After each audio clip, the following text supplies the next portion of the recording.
to the dress, you know. Okay, alhamdulillah. Alhamdulillah. So what is your background? Are you Christian? What are you? I don't, well, my family are Christian. You believe in God? Yes. Okay. Without any doubt, it must be there is creator. There is God. So what we say, sister, to you, that we can see clearly there is a wisdom and a purpose behind our creation. For example, our eyes.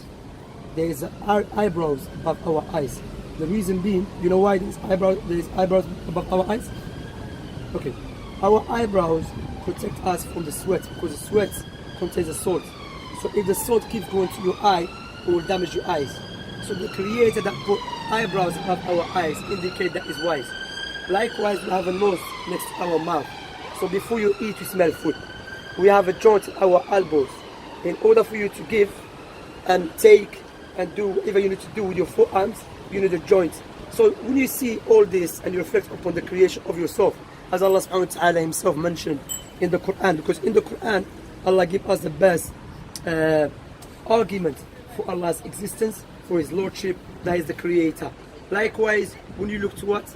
To our eyes. The fact that we have our eyes from front, because we walk forward. We don't look back. We don't walk back. You with me? Okay? So likewise, look to the sun and the moon. Look to the rain, the mercy of the Creator. So if it's clear to you that you can see there is a wisdom behind this creation, there's a purpose. Logic dictates no one knows the purpose of our creation except who? Except the Creator. You with me? For example, to make it clear to you, if I make something, no one knows, and it's something which is very new. No one made it before me. No one will know the reason behind it except I, because I made it. So if you want to learn how to utilize it, to use it, you come back to me. Likewise, no one knows about us in details, what is good for us in details and what is bad for us in details, except the Creator. Okay? So we know that we should be grateful to our Creator. Okay? I always use this example, sister. If I give you £2 million as a gift, I say, you know what, sister, this is a gift for me. Take £2 million. What would you say to me at least? Thank you. Would you remember me all the time? Of course. Now I will give you £2 million on a condition, give me your 2 eyes. Would you do that? No, go. Why? Because your 2 eyes is more valuable than £2 million. What about the one who gave you 2 eyes for free? Why don't you thank him? Now a person will say, yes, I should thank my Creator. I should worship my Creator. I should be grateful to my Creator. But the other question I would ask, sister, if you want to buy a gift for your friend, would you buy a gift that you love or your friend love? So likewise, if you want to worship the Creator, you should worship the Creator the way He loves, not the way you love or the way I love. Why? Because we have our own feeling. Our feeling is subjective. So logic dictates the only one who knows what is the best way to be grateful to Him and how to worship Him is the Creator, the Most High. Now, is that clear so far? Okay. That's why the Creator chose people amongst us from our kind, human being, to tell us about our purpose of life, why we are here, how to worship the Creator. And they call the prophets and the messengers. But again, there is many people in the history claim to be messengers of God, and they were liars. So the question, how can we differentiate between a true prophet and a false prophet? Okay? Between a liar and a truthful person. Let us give you some characteristics of a true prophet and tell me what you think. Imagine I send you someone, imagine someone who is a liar. Or the first characteristic of true prophet, he must be known amongst his people to be truthful, honest, and a good person. Why? Because if he was a liar, everyone will reject him. For example, imagine us here, we live in the same area, and we know someone, he's known to be a liar, biggest liar, okay? Then he comes to us, and he said, you know what, I'm a messenger of God. Would you believe him? No. You say, what, you are the liar. That's why, based upon God's wisdom, when He chose people to convey His message, He chose those who were known amongst their people, their society, to be trustworthy, truthful, honest. That's the first one. The second characteristic, that prophecies. Let me ask you, who knows the future in details? No one except the Creator. Like for example, no one knows about this watch or about the phone in details except the one who made it. That is a logical argument. So one of the signs or the criteria that the Most High, the Creator, gave to His chosen ones, they prophesied about the future. So what I'm gonna do, because I know you came from a Christian background and you know about Jesus, Moses, yeah? Okay. I didn't follow it like fully. It wasn't something that Yeah. Of course, to be honest, Christianity, not because I'm a Muslim, I study Christianity, but it doesn't make any sense that there is God and God knows everything, but that same God, He doesn't know everything. God became human. That doesn't make any sense. That goes against our sound intellect and natural inclination. That's why Islam is the religion teaching there is only one God, which everyone agrees with here. Okay? So what I'm going to do, sister, if I establish with a logical argument and a tangible proofs that Prophet Muhammad is a true prophet, logic dictates we should follow him and believe what he came with. Why? Because the Most High, the Creator, will not choose a liar to convey the message. He will choose who? The most truthful one. With me? Okay. Prophet Muhammad ﷺ, amongst his nation, he was known to be a Sadiq al-Amin, truthful person and an honest person. Likewise, the Messenger of Allah ﷺ said, prophesied about the future. He said there will come a time when you see the barefoot Arab man competing in building tall buildings. Well, you have to understand, my sister here, that back in those days, the Arabs were not known to build tall buildings. Those who were known, the Persians, the Romans, the Egyptians, the Greeks. Let me ask you, maybe you know, where is the tallest building in the world? Do you know where is it? It's in Dubai. Dubai and Saudi is competing with them. So how a man lived 1400 years ago in the middle of the desert, prophesizing about something, not randomly, rather in details, precisely, specifically, about a group of people who were not known to build tall buildings, and they start building tall buildings. The Arabs, okay? Another prophecy, Prophet Muhammad said there will come a time when the Arabs, they will stop using their camel as a riding beast, and they will start using something as a box, and they will come with it outside the mosques. The person will ask, if the Arab man does not use the camel as a riding beast, therefore what he's going to use? But we know now the Arabs, what they're using? Cars. They don't use. The most fancy of cars. Yeah, of the course. Most fancy of Without cars. any doubt, yeah. But the point here is that how that man lived again 1400 years ago knew about something like this, about the cars. Of course, people expect the Prophet Muhammad to say cars. You understand? Yeah. No, they give you description of it. Okay? So, likewise, I ask this question to many people, sister. Maybe you have the answer. Do you know one of the miracles that Prophet Muhammad came with is the Quran? Okay?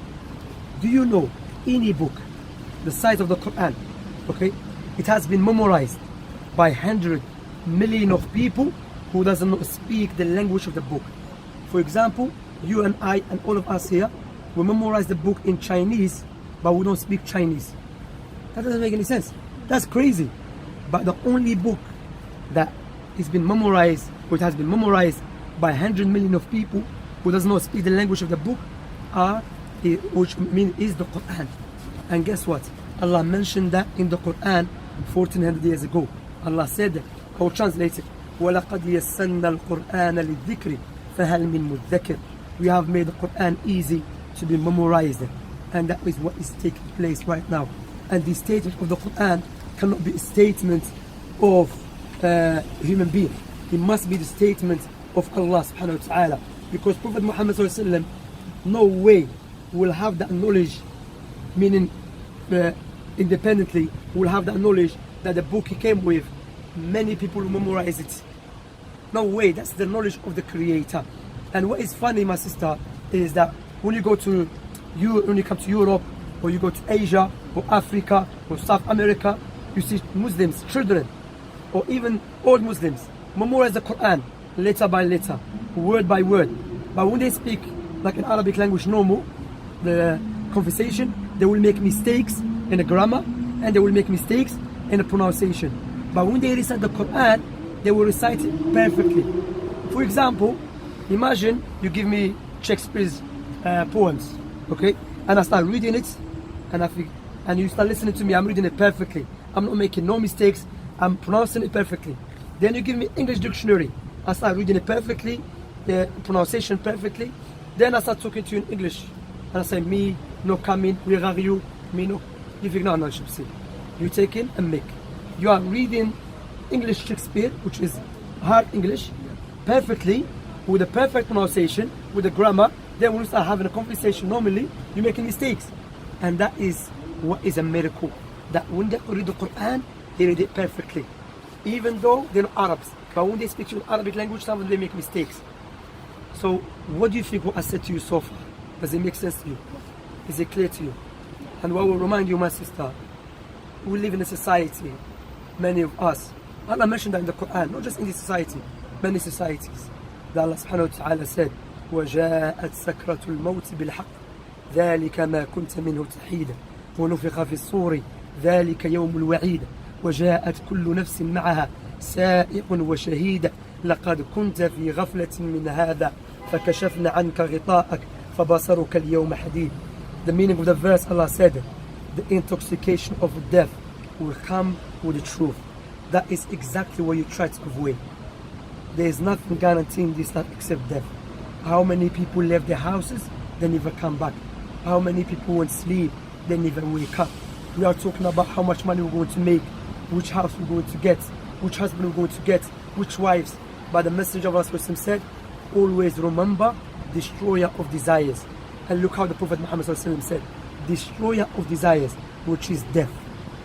Death, Allah subhanahu wa ta'ala said, قُلْ إِنَّ الْمَوْتَ الَّذِي تَفِرُّونَ مِنْهُ فَإِنَّهُ مُلَاقِيكُمْ ثُمَّ تُرَدُّونَ إِلَىٰ عَالِمِ الْغَيْبِ وَالشَّهَادَةِ فَيُنَبِّئُكُمْ بِمَا كُنْتُمْ تَعْمَلُونَ. Say to them, O Muhammad, to everyone, those who reject God or reject my Prophet, death will surely come to you, and you will return to your Lord who created you, and it will inform you of that we used to do. So that's the best advisor is the Creator and His Prophet. They advise us about this life. So if it makes sense to you and is clear to you, I will ask you, what is stopping you to accept Islam, to worship your God, and to be grateful to your God? Nothing. You want to become Muslim? Okay, I will say Shahada in Arabic and say in English. Alhamdulillah, it makes sense to be honest, sister. You know, even I mentioned my wife, herself, she's a revert. You know, and she became Muslim when she was 14. You know, because why? It makes sense. Simple. Where you going? The two foundations of Islam is simple. The I bear witness. I'll just explain it to you, then I will tell you to say. Meaning, what you can say, I bear witness that I should appreciate my Creator, who He has given me. The life that you have, sister, which is so dear to you. If someone comes with a gun, try to shoot us, you will try to defend yourself, you will try to run away. Why? To save your life. Because your life is so dear to you. What the Creator has given it to you for free. Imagine you have a disease, may Allah forbid, and someone come and remove that disease from you. You'll be very grateful to Him. What about the Creator? Okay, so I'm going to say in Arabic, then translate it. Say Ashhadu al la ilaha illa Allah wa ashhadu anna Muhammadan Rasul Allah. So in English, I bear witness. I bear witness. There is no one worthy of worship except Allah. And I bear witness that Muhammad is the messenger, is the last messenger, and the servant of Allah. My sister, you made my day for me. I'm very happy for you. May Allah bless you. The life, that's the biggest thing. That's the biggest blessing. But what I advise you, sister, with that, look, the messenger of Allah said, Allah's reward is so great. Allah's reward is so valuable. Allah's gift is so great. And he was asked, what is Allah's reward? What is Allah's gift? He said, Allah's gift is Jannah, paradise. Now this dunya that you see, there's many a temptation without any doubt. But the reward that with Allah subhanahu wa ta'ala is greater than that. On the day of resurrection, when a person will die and will leave off everything, his family, his wealth, everything, and return to Allah, Allah will ask this believer, what would you do to save yourself from the fire today? He will say, God, I will give everything. I will give everything to save myself. God will say to him, I ask you only one thing, to worship me alone and to not associate any partners with me. But now it's too late. So now you have a chance. Be strong, be patient, because remember, Shaitan, Satan, devil, his target and his aim to turn us away from our Creator, from the one who provides for us, the one who created us and our family. Allah mentioned the Quran, Alif Lam Mim, أحسب الناس أن يتركوا أن يقولوا آمنا وهم لا يفتنون ولقد فتنا الذين من قبلهم فلا يعلمن الله الذين صدقوا ولا يعلمن الكاذبين. The meaning of the verse, Allah said, Alif Lam Mim. Do the people think they will say we believe and Allah will not test them? Allah will test them like He tested those who came before them, in order for Allah to see who is a truthful and who is a liar. So be strong, be patient. Allah mentioned in the Quran, رب السماوات والأرض وما بينهما sorry فاعبده واصطبر لعبادته هل تعلم له سميا. Allah is the Lord of the heavens and the earth and that which is between them. Here the term is used in Arabic language, فاعبده واصطبر, meaning be strongly patient upon worshipping your Creator. Why? Because upon worshipping your Creator, many trials and tribulations, but the true happiness is when you worship your Creator alone and you follow the teaching of His Prophet alayhi salatu wasalam. I don't want to talk too much. Do you have any question or something? Alhamdulillah, I have a book for you. Let me give you a book.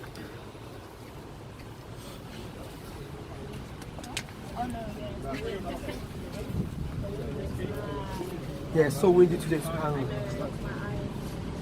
That is a very nice book, and this one as well.